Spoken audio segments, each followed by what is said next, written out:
Hello mga inday, merong pupuntahan ang dalawang mga inday.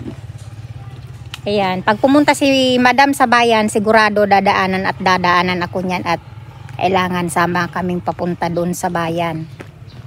Ayan, sasabay lang ako sa kanya mga inday, wala akong pamasahe, libre niya ako. Sa'yo papunta? Ha? Huwag ka mag-reklamo dyan, sabi mo, libre mo ako tapos ngayon. Sabihin mo sa akin papunta, libre mo ako. Nag-aantay kami ng masakyan namin na tricycle. Pagtanghali na kasi mga inday, mahirap na sumakay dito sa amin. Kaya nag-aantay kami. Dito lang kami sa harap ng aming bahay. Ayan yung bahay namin.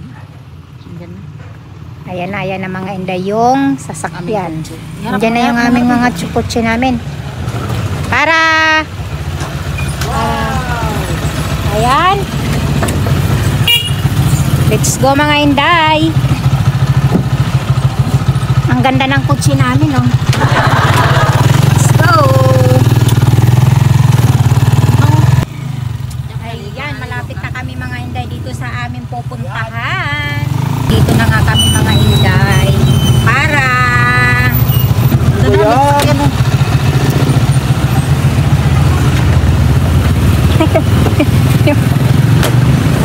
Ayan, dito na kami mga inday. Bayaran mo yung taxi.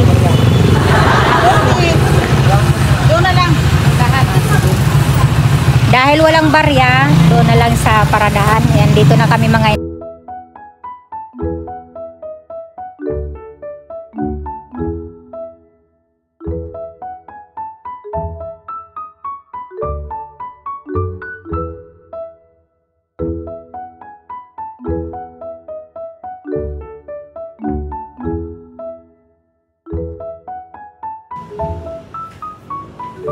Nandun si Maring sa loob, kinukuha yung padala ng asawa niya.